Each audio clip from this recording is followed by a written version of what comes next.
À présent est membre du Likoud, représentant francophone du Likoud, David Sadoun. Bonjour David. Merci beaucoup d'être avec nous ce matin. Alors on en parle de cet attentat terroriste à Elad, 3 morts âgés d'une quarantaine d'années qui laissent 16 enfants derrière eux, 16 orphelins. Aujourd'hui David, que vous inspire cette situation? J'imagine beaucoup de tristesse au lendemain de ce Yom Ha'atzmaut, la fête d'indépendance de l'État d'Israël. Évidemment, de la tristesse, de la colère. On sort de Yom Ha'atzmaut, le jour de l'indépendance de l'État d'Israël. On sort des fêtes à peine. Et déjà, on est ramené à l'horreur. En 2022, Israël se lève maintenant en deuil ce matin. Encore en 2022, des Juifs sont massacrés par des terroristes dans les rues d'Israël parce que Juifs, à coups de hache, à coups d'armes à feu. Il y avait un terroriste à l'arme à feu, un terroriste à la hache. Et on a fêté il y a une semaine le Yom HaShoah. On a dit plus jamais. Et finalement, on a peut-être le sentiment que cette phrase n'est pas encore pris tout son sens. Et on a fêté Yom HaZikaron aussi il y a 2 jours, le jour du souvenir. Et là, la liste va encore s'allonger. La liste des familles endeuillées va s'allonger encore. Alors, on sent votre émotion ce matin, David Sadoun. Alors, on en sait un petit peu plus sur les terroristes. 2 hommes âgés de 19 et 20 ans, originaires de Jenin. On l'a dit, un bastion du terrorisme palestinien. Ça vous fait peur? Vous avez peur que ce genre, justement, d'attentats continue, se multiplie en Israël? Bien oui, parce qu'en fait, ça a une vague d'attentats, une série d'attentats terribles comme on n'en avait pas vu depuis très longtemps en Israël. Les Israéliens parlent même d'un retour à la période Oslo et aux périodes d'Intifada.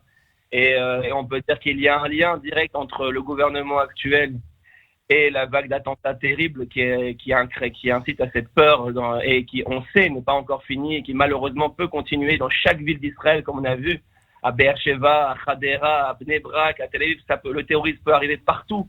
On n'est plus protégé nulle part et c'est ça le sentiment qui est terrible aujourd'hui en Israël, c'est que ça ne concerne plus directement les territoires qu'on appelle de Judée-Samarie, mais aujourd'hui ça touche le centre d'Israël.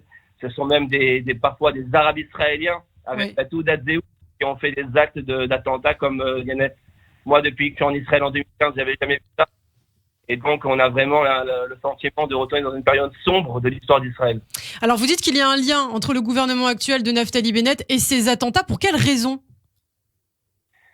Bien, c'est simple. Quand on a un Premier ministre qui fait rentrer Ra'am, le parti arabe, qui est l'antenne des frères musulmans, comme tout le monde le sait en Israël, dans la coalition gouvernementale, et que le gouvernement dépend directement des décisions de ce parti et des menaces de ce parti, comme on l'a vu par exemple pendant les périodes pendant le Mont du Temple, où il a menacé directement de quitter la coalition et de faire tomber le gouvernement si les Juifs, on n'interdisait pas l'entrée des Juifs sur le Mont du Temple. Et donc Naftali Bennett, pour pouvoir survivre politiquement et que son gouvernement survive, est obligé de céder à chaque fois à toutes ces pressions. Quand on a un ministre de la Sécurité, Benny Gantz, qui a reçu Abou Mazen chez lui dans sa maison privée au début du gouvernement, alors que Benyamin Netanyahou avait mis cet homme à terre, n'avait jamais reçu cet homme et l'avait contourné par les accords d'Abraham en faisant les accords de paix avec les pays du Golfe et avait mis à terre la question palestinienne, que ce soit au niveau international ou en Israël. On a un gouvernement qui ramène la question palestinienne et qui la relégitimise. Quand on a un ministre de la Sécurité intérieure, Omer Bar-Lev, qui il y a quelques jours déclare qu'il n'y a pas eu d'attentat en Israël dans le dernier mois, alors qu'il y a eu un attentat à Ariel dans les territoires, ça veut dire qu'il considère qu'un mort à Ariel n'a pas la même valeur qu'un mort en Israël. C'est notre ministre de la Sécurité intérieure aujourd'hui qui dit que la paix, le frein à la paix est la violence des colons israéliens. Quand on a un ministre de la Santé, Nissan Horowitz, qui pense qu'il faut accuser les soldats d'Israël à la cour de la Hague, eh bien, on ne s'étonne pas qu'on renforce le terrorisme, on renforce l'ennemi. Alors, David Sadoun Eva Soto a une question pour vous ce matin. Vous dites, vous faites en tout cas pour vous ce constat terrible, c'est ce que vous ressentez. On n'est plus protégé nulle part, vous avez dit. Ce sont les services de sécurité israéliens, de renseignement, l'armée qui lutte contre le terrorisme. À votre avis, est-ce que ces services, du coup, font mal leur travail? Ces services, il faut comprendre qu'ils sont les bras d'une institution. Malheureusement, aujourd'hui, nos forces de sécurité sont immobilisées.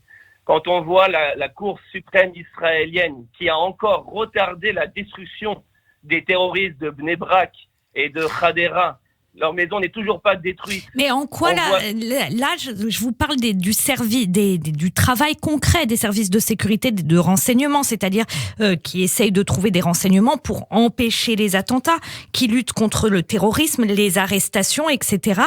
Concrètement, est-ce que vous pensez donc que ces services de sécurité ne font pas leur travail de la même façon quand c'est le gouvernement de Binyamin Netanyahou ou celui de Naftali Bennett? C'était ça le sens de ma question. Oui, je pense qu'aujourd'hui, nos forces sont immobilisées quand on voit Yahya Sinwar, le chef du Hamas à Gaza, qui se balade la semaine dernière et qui incite à la haine et qui appelle au meurtre. Et qu'aujourd'hui, par exemple, les forces de sécurité ne peuvent plus faire ce qu'on appelle en hébreu les sikoulim memoukadim, c'est-à-dire les éliminations ciblées. On ne leur donne plus la possibilité de faire leur travail. On leur donne plus la possibilité de donner cette force. Quand on voit l'effet Azaria en Israël, aujourd'hui, il y a des témoignages dans l'attentat d'hier, on voit un policier qui arrive vers le terroriste et qui ne tire pas. L'effet Azaria, il faut rappeler, David Sadoun, vous faites référence là à un soldat israélien qui avait été condamné pour avoir tiré sur un terroriste. Exactement, c'est un soldat israélien qui avait été condamné par le système juridique israélien. Ça avait fait un scandale en Israël. Toute la population majoritairement était contre. Et aujourd'hui, il y a ce qu'on appelle l'effet Azaria en Israël, c'est-à-dire que on l'a vu assis à l'attentat de Be'er-Sheva, où on voit le civil avec l'arme qui n'ose pas tirer sur le terroriste, clairement, qui vient de massacrer des juifs et qui a peur de répondre et d'être en auto-légitime défense. Quand on voit que la personne qui, juste après, a tiré, on lui a retiré son arme, la police lui a retiré son arme, a fait une enquête sur lui alors qu'il venait de tuer un terroriste qui venait pour massacrer des juifs. On comprend qu'il y a un problème dans la mentalité, dans la perception du conflit, dans nos forces de sécurité. Et ces forces de sécurité elles-mêmes ne sont pas responsables. En vérité, c'est dans les hautes institutions qu'on les immobilise et qu'on l'empêche de faire leur travail. Alors, on l'a appris par ailleurs, la Judée-Samarie sera encore bloquée ce week-end. Ça va se prolonger. Vous pensez que c'est suffisant, du coup, qu'il faut faire peut-être qu'il faut prendre d'autres mesures en Israël à présent? Oui, c'est complètement insuffisant. On voit d'ailleurs que la destruction des maisons des terroristes n'a pas été encore effectuée alors que la législation israélienne le veut. La Cour suprême, on a fait appel à la Cour suprême et la Cour suprême ne que retarder, donc diminue la dissuasion et notre force de dissuasion.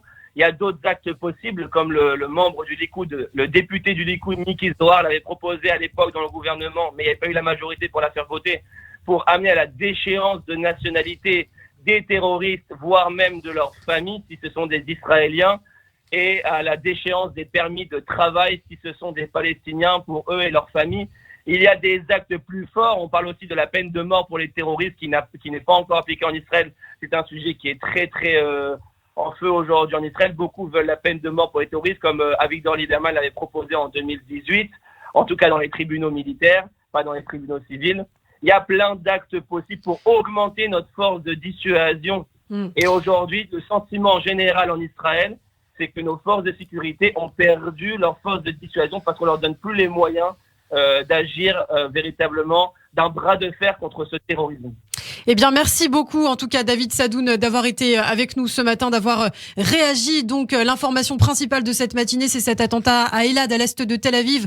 3 morts pour l'instant, bilan provisoire. Encore des victimes restent à l'hôpital ce matin. Merci beaucoup, David Sadoun, représentant francophone du Likoud, et on aura l'occasion de se reparler sur Radio J.